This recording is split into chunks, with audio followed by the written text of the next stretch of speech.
8월 14일 둘째 주 일요 본문을 시작하도록 하겠습니다. 부처님 말씀 함께 하겠습니다. 수다니 바시타이경 49번 개송입니다.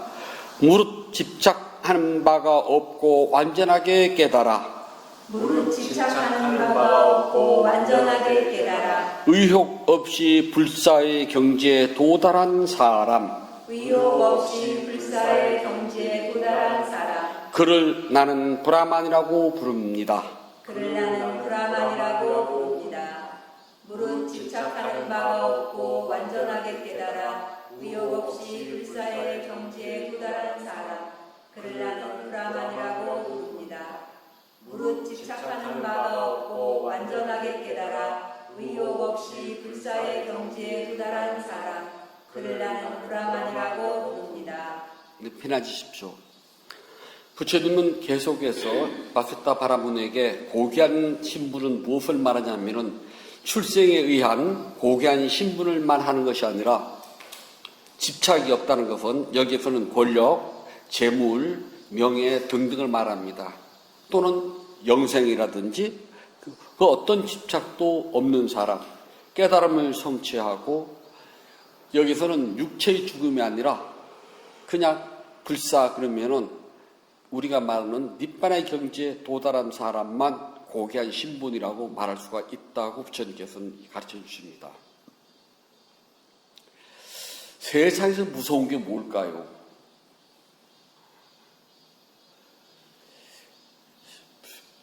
사람들은 무섭다는 건 있잖아요. 자기가 알고 있는 경험한 직접 경험했거나 간접 경험했거나 다시 말해서 뭐 영화나 소설이나 텔레비전이나 등등을 통해서 어떤 그런 이야기나를 통해서 경험한 것을 가지고 많이 무섭다고 그래요.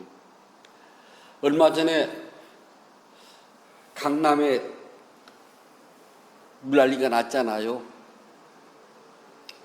반지하에 살던 지체 부자유 그 장애인 가족이 좀 안타깝게 수압 때문에 문을 열지도 못하고 그냥 익사를 했답니다. 그들에게는 죽음의 순간이 얼마나 두려웠을까요? 죽음의 순간이 두려우실 때 물이 두려운 겁니다.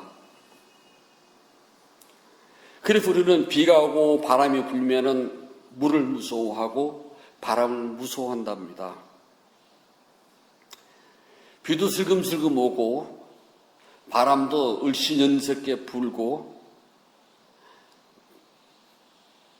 밤이 깊은 어두컴컴한 산길을 혼자 걸어가면은요, 무엇이 무서울까요?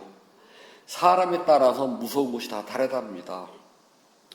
저희도 이렇게 산에 살다 보면은요, 똑같은 산길인데 유독 머리가 쭈삣스런 구역이 있어요.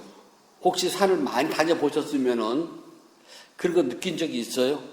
지리산도 이렇게 타다 보면은, 이렇게 야간 산행하다 보면은, 괜히 이렇게 머리가 쭉 빗쓰는데, 낮에 가도요. 혹시 그런 데 느끼신 적 있어요? 그래요? 저희는 지리산 종주를 하다 보면은, 어느 구역 가면 아주 기분 나쁘게 환한 대낮인데도 머리가 쭉 빗쓰고 소리 쫙 끼치는 구역이 있거든요. 좀 예민한 사람은 그런 거 느낀다 아니에요?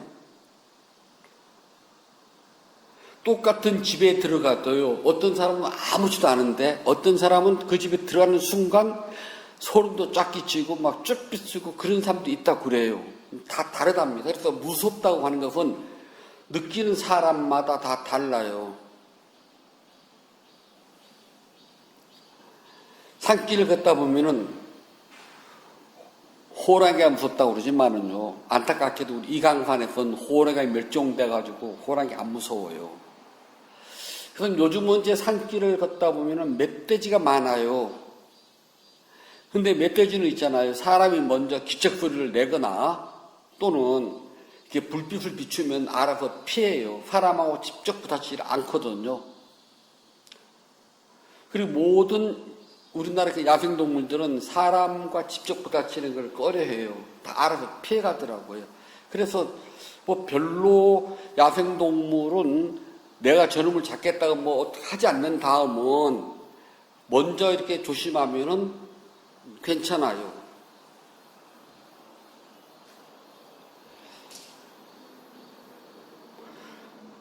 그렇다면 보이는 것 가운데서는 뭐가 제일 무서울까요? 보이는 것 가운데서 제일 무서운 건 있잖아요. 사람이 제일 무섭답니다. 왜냐하면 사람은 마음을 가지고 장난을 쳐요. 대개요, 사기를 당하는 사람이 아는 사람한테 당하죠. 모르는 사람한테는 안 당해요. 그렇지 않으면은 내가 사행성이 있어서 야바이꾼 돈은 절대 못 따요. 그들은 속이려고 작정을 하고 판을 벌린 사람들이거든요. 그래서 사행성을 가지고 야바위를 달려들면 속아요. 몰라도요. 그렇지 않고 우리가 일상생활에서는 일면식도 모르는 천년 낯선 사람한테는 내 마음이 당하지 않는답니다. 왜냐하면 모르는 사람은 나도 모르게 경계를 해 조심하고요. 그러나 잘 아는 사람한테요. 전혀 모르는 사람에서 돈 빌려달라면 안 빌려줍니다. 그런데 돈을 주거니 받거니 할 정도면 아는 사람이에요.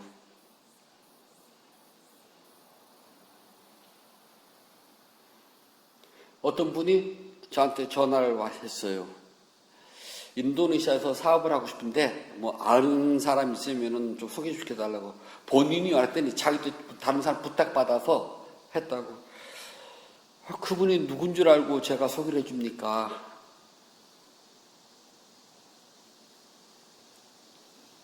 이거는 잘 돼도 손해, 못 돼도 손해입니다. 그분이 어떤 종목을 할지, 자본금이 얼마나 있는지도 모르는 상태에서 아무나 소개를 해줄 수 있는 것이 정말 어려운 거랍니다.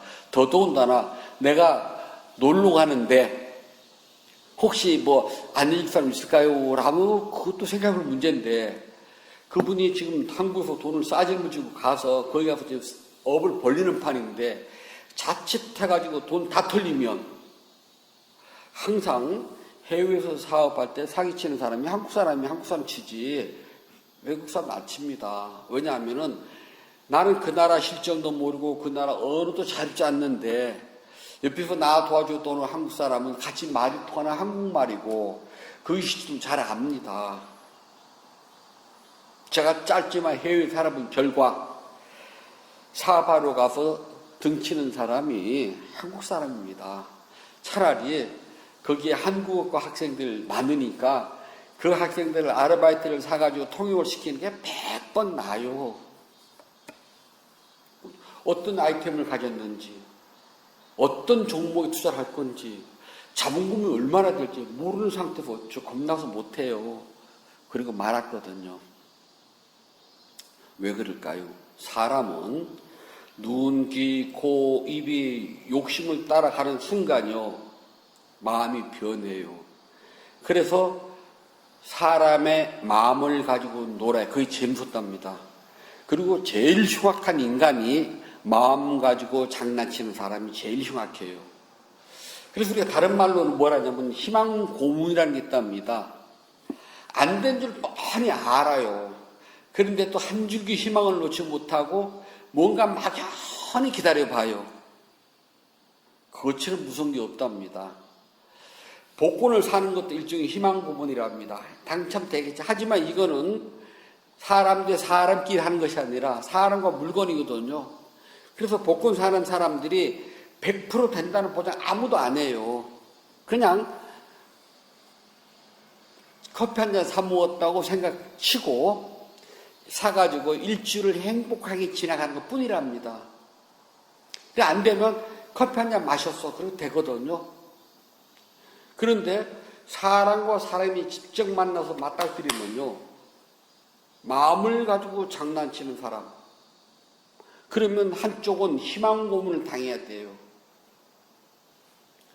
그것처럼 무서운 게 없답니다.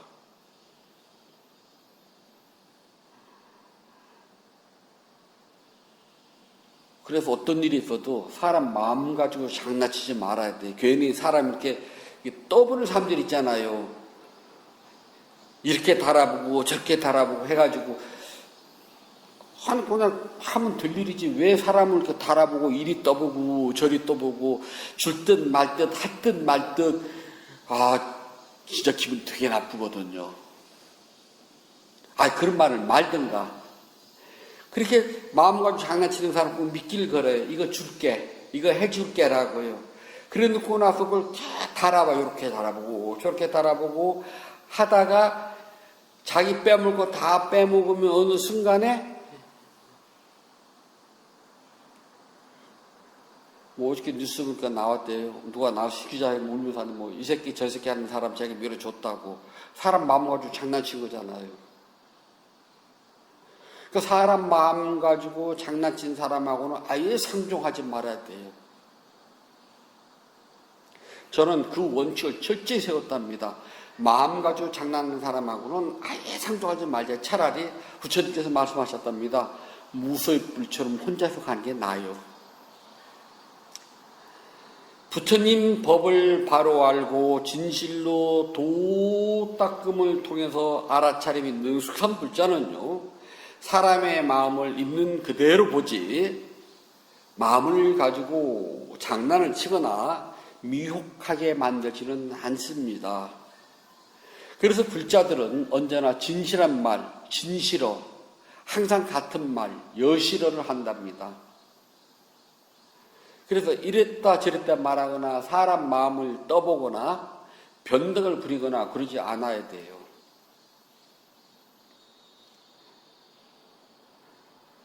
그런데 세상은 그런 마음을 가지고 있으면 다른 사람들이 그걸 이용을 해가지고요, 나를 부려먹으려고 들어요. 근데 사실 알아차림에 능숙하고 진실한 말만 하는 사람은 남의 말장난해요. 잘 안 돌아나요. 왜냐하면 아닌 것은 아예 쳐다보지 않으니까요. 저도 아예 아니라고 생각할 때는 좀 쳐다보고 무슨 말을 이 귀로 듣고 이 귀로 흘러버려. 귀 두 개거든요.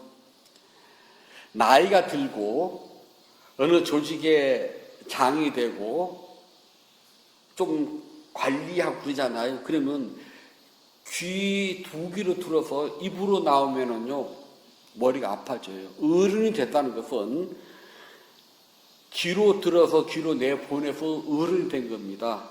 귀로 들어서 입으로 나오면 어른 아니거든요. 그냥 누가 이 말 하면 이 말 듣고 저 말 하면 저 말 듣고 그냥 넘어갈 줄도 알아야 돼요. 물론 아셔야 될 것도 있지만 남말, 전해들은 남말 듣고 저 사람한테 확인해보고 그거 하면 어른 아니라고 그러거든요. 어른은 그냥 마음속에다가 갈무리 할 줄 알아야지 어른이라고 그래요. 꼬장꼬장 그냥 이 말 듣고 바로 저 사람 불러서 너 그 말 했냐 따지고 그러면은 그 어른 아니거든요. 그래서 부모가 되면은요, 아이들이 어렸을 때는 꼬장꼬장 따지다가 점점 나이가 먹잖아요. 그러면은 그냥 알아도 모르는 척 넘어갈 때가 많아요. 그래요? 환하게 알아요. 하지만 그냥 넘어가요. 군대에서 보면 저희 때 인사에 나이 많은 인사계 상관들 있잖아요. 지금은 행정보고관. 그분들 보면 군대 생활이 보통 20년, 30년 하신 분들이잖아요. 적당히 긴장감을 줬다가요, 끝까지 확 뒤집지 않고, 알아요. 너 이거 했지? 이 자식들 했다가, 긴장감을 착 몰아붙였다가, 그럼 됐어. 그래서 쓱 빠지나 풀어져요. 그게 요령이거든요. 그것이 없이 마지막까지 몰아붙여서 터뜨리면은, 사고가 난답니다. 그래서 부모들도 나이가 먹을수록 내 아이들한테 알지만은 긴장감을 줬다가 어느 순간 되면은 그냥 씩 넘어가요. 모르는 척 하고요. 근데 나이가 먹어서도 그거를 콩, 팥, 쌀, 보리를 따지면은요, 아래에 있는 자식들도 부모하고 가까이 못 간답니다. 저희가 이제 어른스님들 모시고 오래 살았잖아요. 능숙한 어른스님들은요, 저희가 이제 사고를 치거나 뭘 하잖아요. 그러면 끝까지 몰아붙여 봐요. 그리고 이제 마지막 이제 여기부터 하면 이제 터지는 거예요. 고수가 딱 되면은, 그래, 그럼 네 말 믿을게. 하고서 쓱 물러가요. 그럼 막 바짝 쫄았다가 그 순간 마음이 탁 풀어지면서, 조심해야지. 그리고 스스로를 되돌아보게 돼요. 그런데 몰아붙였다가 마지막 가서 탁 터뜨리면요, 오기가 생겨요. 어린 마음도 오기가 생기더라고요. 아이, 당신네들은 뭐 잘했나? 그게 저도 나이가 먹어보니까 그게 기술이더라고요. 그게 이제 그 삶의 연륜에서 묻어나오는 그거거든요. 그게 몰아붙였다가 터뜨리냐, 몰아붙였다가 최대한 긴장감을 줬다가 싹 그냥 풍선 바람 빠질 때 싹 빠지면서 싹 나가줘가지고 안심시켜 주느냐. 그런데 부처님은 있잖아요. 옳고 그름, 이다 아니다가 분명하신 분입니다. 일장에 보게 되면은 마지막까지 따지고 들어가요. 마음이 되게 중요해요. 때리려는 마음이 있었느냐? 그래서 때렸느냐? 때리려는 마음이 없이 때렸느냐? 굉장히 차이가 큽니다. 현대 법에서도 그렇잖아요. 법철학에서도요. 길을 걸어가다가 물건이 떨어진 걸 봤어요. 그거를 그냥 주웠느냐? 저기 필요한 데가 있어 해서 주웠느냐는 죄질이 틀립니다. 우리 율에서는요. 저희 미얀마 살 때는 철사, 못 굉장히 귀했답니다. 포장끈. 그래 그런 게 생기면 다 이어가지고 똘똘똘똘똘 말아가지고 잘 모셔놨어요. 그리고 못도 어떻게 구부러진 못이 있으면은 그 주워 다 펴가지고 꽁쳐놓고요. 어떤 철사도 그랬고요. 굉장히 귀했거든요. 그래서 제가 사는 방에 이 모기장이 고장이 나가지고 못을 하나 박으면 될 것 같은데 눈 씻고 찾아봐도 못이 없어요. 그때 이제 새로 건물을 짓느라고 마시할 때인데 공사장에 떨어진 못을 봤어요. 그게 제 거 아니거든요. 공사장 인부들 것이지. 제가 저 못이 필요해. 그래서 주워서 가졌으면 작지만 율장대로 하면 절도죄에 해당이 돼요. 형법대로 하면은 점유물 이탈이 됩니다. 그런데 길을 걸어가다가 발에 뭐가 딱 찔리기를 봤더니 못이길래 나도 모르게 그냥 못을 딱 주워서 손이 줬어요. 요건 죄질이 달라요. 그래서 그 못을 한참 쳐다보고 있으니까 공사장 그 불자들은 혼 다 알아요. 아, 저 비구가 저 구부러진 못이 필요해서 지금 지켜보고 있구나. 못만 쳐다보고 있으니까요. 길 가다 멈춰가지고. 그랬더니 그 인부가 지나가면서 못을 얼른 주워가지고서요. 신발을 벗고 공양을 해요. 그러면 이거 합법적으로 제 겁니다. 소유권 이전이 이렇게 손 대잖아요. 그럼 소유권이 이전된 거거든요. 이제 제 거예요. 한국 같았으면 쳐다도 안 보려면 철물줄 가면 쎄고 쌩긴 못인데. 그래 그거를 이제 가져와서 망치가 있나요? 적당한 돌멩이 주워가지고 이제 그걸 잘 두들기 펴가지고 박아서 이제 고쳤어요. 아무것도 아닌 것 같지만은 굉장히 중요하답니다. 그래서 스님들한테는 제일 먼저 가르치는 것이 그것부터 가르쳐요. 있는 그대로 말할 줄 알아라. 이거 쉽지가 않답니다. 왜냐하면은 조건으로 발생한 모든 것은 발생 소멸 일어났다가 사라지는 것 때문에요. 이것을 진실로 알려면은 있는 그대로 봐야 돼요. 내 몸과 마음에서 일어나는 모든 현상은 있는 그대로 봐야 됩니다. 나의 선입견 버려야 돼요. 그냥 아픔이에요. 팔이 아픔, 내 팔이 아닙니다. 팔이 그냥 아픈 거예요. 더 나아가서는 아픈 것이고요. 생각이 일어났어요. 그러면 생각일 뿐이지 내 마음에서라는 건 아니거든요. 그렇게 있는 그대로 보는 훈련을 하기 때문에 언제나 진실된 말을 하도록 한다는 거죠. 인터뷰를 오래오래 하다 보면은요, 사람이 변해요. 어떻게? 거짓이 없어요, 인터뷰에는요. 항상 있는 그대로 이야기를 한답니다. 거기다 하면 할수록 나라는 게 떨어져 나가요. 처음에 인터뷰할 때는 제 팔이 아팠습니다. 제 마음이 아픕니다라고 하는데 점점 가면은 마음이 괴로웠습니다. 내 마음이 아니고 마음이 괴로운 것 뿐이에요. 그것을 지켜봤습니다.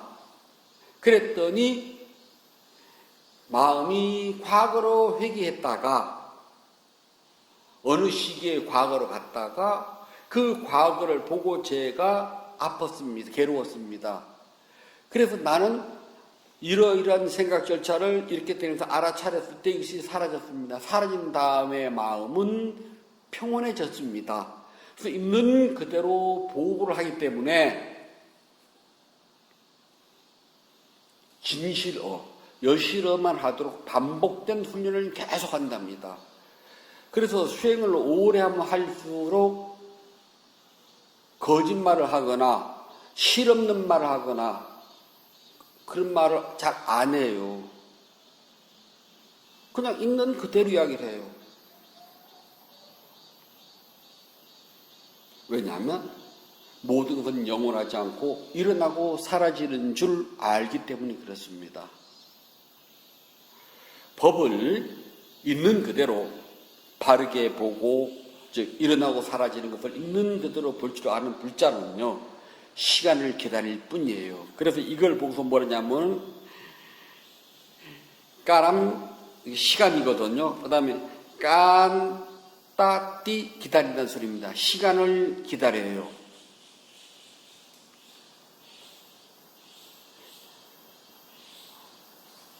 무슨 시간을 기다리냐면은 번뇌에서 완전히 벗어나서 파리 윗반에 들 시간을 기다릴 뿐이랍니다.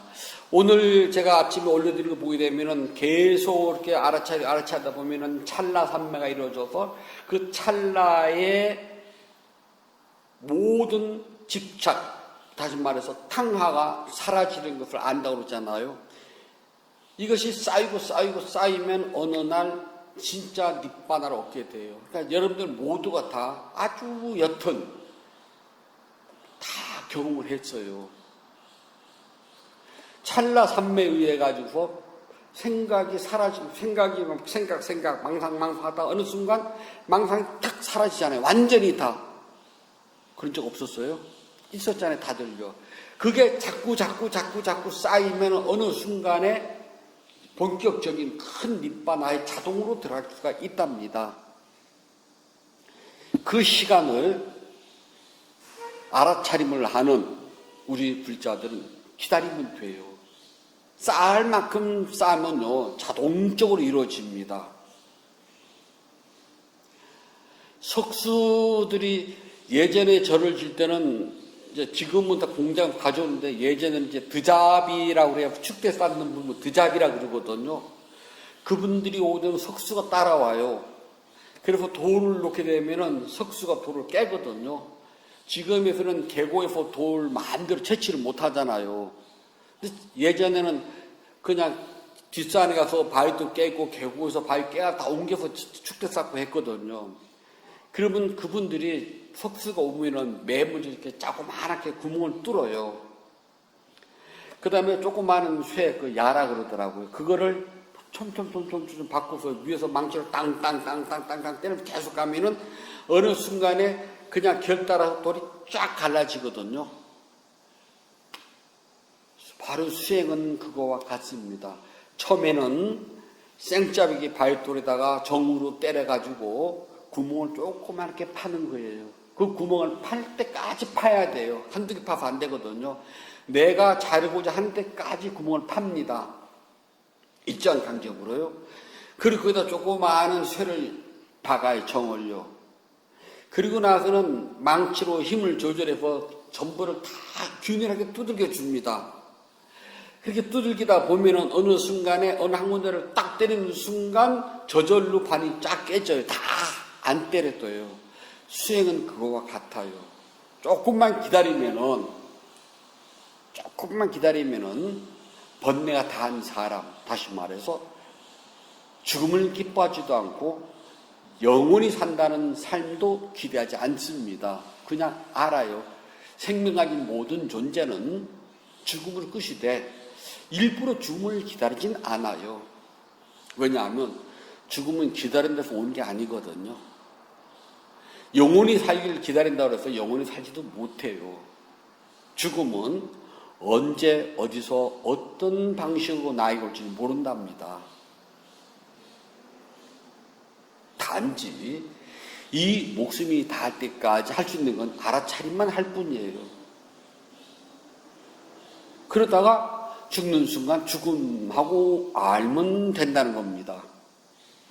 그래서 깨달은 모든 수행자들은 그냥 기다릴 뿐이에요. 어디를? 그걸 보고 빠리 니빠나라고 그래요.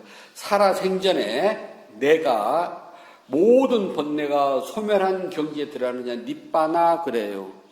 이 니빠나는 몸이 남아 있어요. 근데 몸이 있기 때문에 몸이 주는 괴로움은 겪어야 돼요. 아무리 부처님이라고 한들 몸을 가지고 있는 이상은 병이 들면 아파요. 더운 여름에 물을 마시지 못하면 갈증이 난답니다. 제때 공양을 못하시면 배가 고파요. 이렇게 육체가 남아있는 이상은 이 육체가 소멸할 때까지 육체가 겪는 본질적인 두카 외다나는 피하지 못한답니다.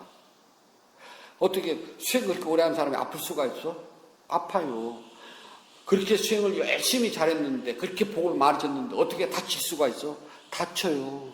그건 각자가 수없는 윤회 생 속에서 지어온 자신의 개별적인 업이기 때문에 반드시 소문을 다 해야 돼. 그렇다면은 신통제일이고 부처님의 으뜸 가는 제자인 법의 장군 대목련 존자는요 어떻게 죽었어요?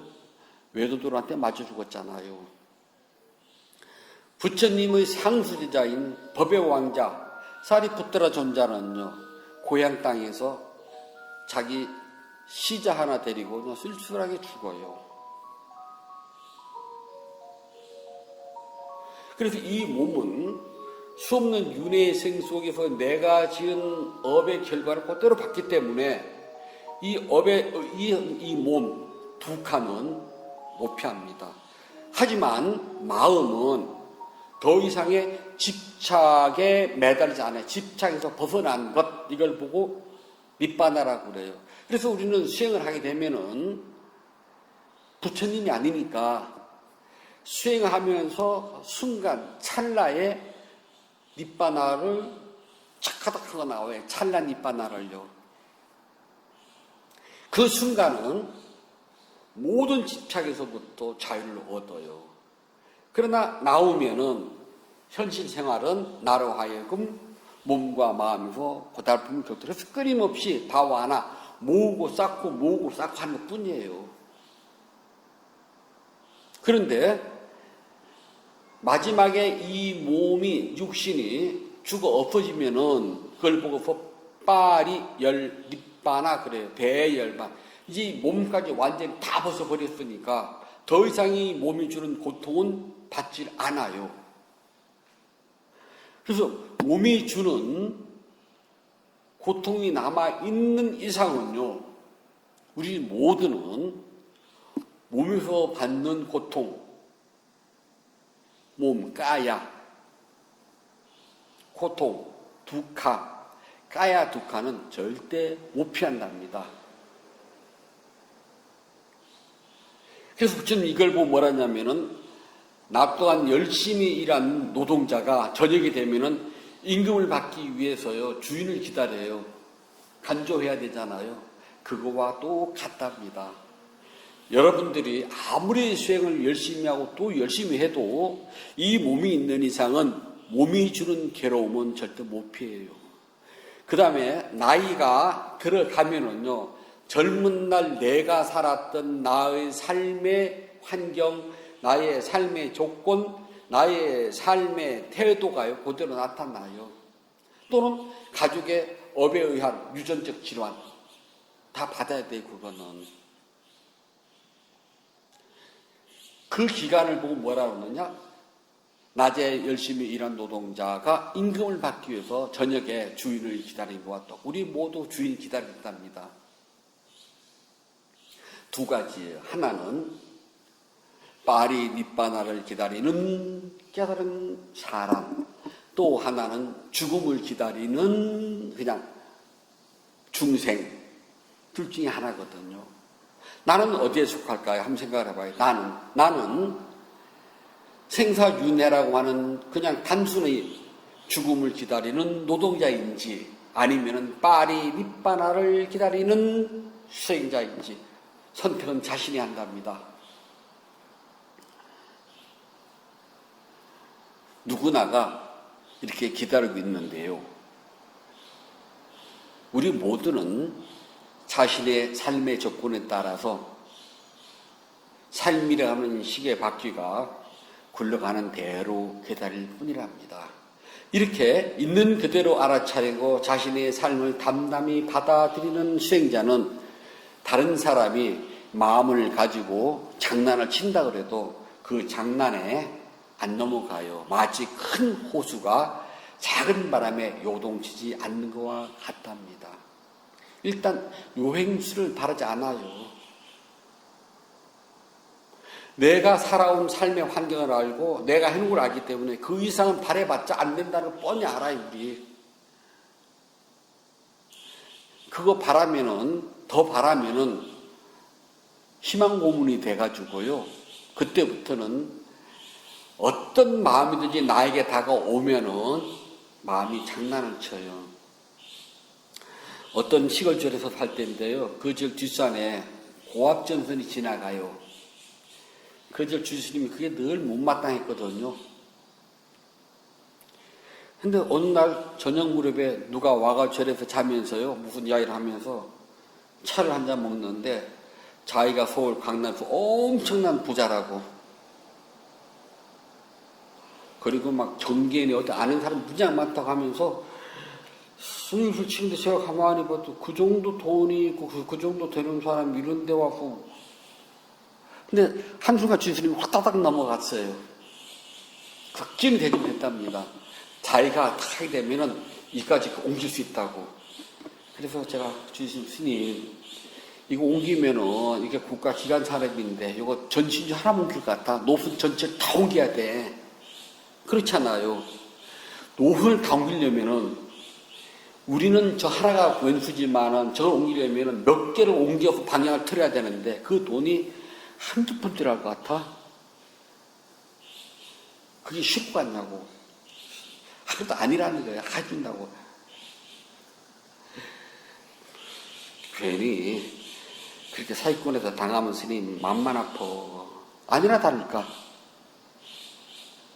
뻥이죠 뭐. 절에 보면 종종 그런 사람들이 온답니다. 이 순진한 스님들 딱 이렇게 코 깨는 사람들이요. 그걸 쳐다보면서 욕심이 있고 뭔가 있으니까 그게 코에 걸리지. 저처럼 주저하는 그런 사람 코에 걸리겠어요 그게? 객관적으로 생각을 해보면 가능한 일인가? 도로를 빵 뚫어드리겠다. 스님아 우리 절이 지금 산꼭대기에 있는데 여기서 도로를 내려면 저 밑에서부터 그 100% 내 땅이면은 도로 내는 것이 별것도 아니지만은 남의 땅도 있거든? 그 사람이 내줄 것 같냐? 생각을 해봐봐. 가능해? 그냥 접어. 그냥 지게질하고 어느 날 정부 시책 사업으로서 운이 좋아서 산에다가 산불 방지용이라든지 그거 해가지고 산림도로, 그 임업도로를 하잖아요. 그걸 내면 모를까? 그냥 접어. 그냥 지게질하고 다녀. 괜히. 아니나 다를까? 조금 많이 보고 살았거든요. 그걸 보고 뭐라냐면 마음을 가지고 장난을 치는 거. 저쪽이 뭔가 바라는 게 있구나? 저게 그러면은 꼭 사자가 붙어요. 그러니까 내 범죄 벗어나는 것을 하자고 할 때는 한 번쯤 생각을 해봐야 돼. 내 범주. 우리 예례양수가 이것저것 다 해봤자 할 수 있는 돈은 요만큼이에요. 근데 누가 와가지고 이만큼을 하자고 덕벅 덤벼들면은 그 다음은 돈 잃고 마음 상하고 다 하거든요. 이만큼. 그래서 저는 평균 가는 소리, 현금 보고, 영수증 보고, 서류 보고, 물건 보고, 그러고 나서 시작하라고 그래요. 대개 주신들이 이만큼 하는 말 믿고 들어갔다 아직 큰 코 다치는 거 많이 봤거든요. 저도 조금씩 마음이 아프지만은요. 그래서 우리는 기다리면 돼요. 그래서 불사는요, 기다림의 미학이랍니다. 불사는 기다리는 거예요. 그래서 2대, 3대, 4대, 5대를 기다려서 불사하는 것이지, 한 방에 딱 되는 경우도 있긴 해요. 하지만 그렇지 않으면은 오랜 시간을 기다리면 된답니다. 또 되긴 돼요. 잘 닦고 애써 공덕행을 짓고 수행을 열심히 한 불자는 시간을 기다리면 돼요. 먹지 않고 쓰지 않고 입지 않고 애써 모아놓은 재산도 죽을 때가 되면은요, 다 놓고 가야 돼요. 마치 아이들이 개울가에서 모래를 쌓아놓고 장난합니다. 두꺼봐 해가지고 헌집 줄게 새집 따오 해가지고 모래집도 짓고 모래를 가지고서 쌓고 다 하지만은 해질물에 어머니가 부릅니다. 아무개야 밥 먹어라 그러면은 그렇게 친구들하고 싸웠던 모래집을 버리고 가는 거와 똑같답니다. 억만장자가 되어 본들 갈 때 되면은요, 다 버리고 가요. 그래서 이런 것을 안다면은 마음장난에 놀아나서 웃고 울고 애간장 태울 일도 없다는 겁니다. 죽을 때 다 놓고 하는데 뭘 마음장난 놀아나요. 불자들은 애써진 공덕행, 열심히 닦은 알아차림, 이게 아주 찬란하게 빛나요. 아무리 어두운 곳이 있더라도 이것은 사라지지 않습니다. 여기서 찬란하다는 것은 반짝반짝 빛이 난다는 것이 아니라 뛰어났다는 말과 똑같습니다. 그리고 여기에는 저열함이 없어요. 아주 크답니다.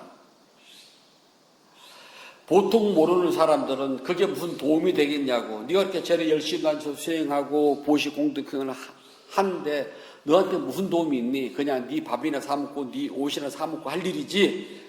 그런 말 많이들 한답니다. 그렇게 해서 무슨 효과가 있고 뭐가 이루어지느냐라고 또 해요. 하지만 선업의 공덕과 수행의 공덕은요, 찬란하고 뛰어나요. 그리고 무겁고 두텁게 만든답니다. 조용히 기다리면 돼요. 금생이 안 되면 다음 생도 있답니다.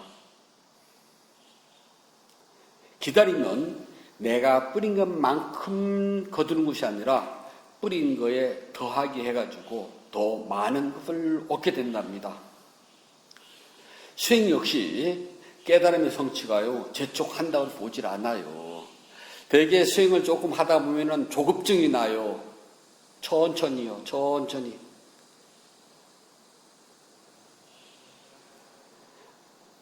그래서 절을 3번 하는 이유가 있답니다. 끝나고 나서 절을 3번 하게 되면은 딱딱하게 붙었던 근육들이 다 이완이 돼요. 또 우리나라 선방에서는 죽기 딱 지금 빨딱 일어나거든요. 그거 진짜 안 좋거든요. 천천히, 슬로우링. 수행도요, 그렇게 조금 하다 보면 조급증이 생기거든요. 남하고 비교를 하게 되면 난 왜 안 되는 그러는데, 그 사람과 나는요, 태생이 달라요.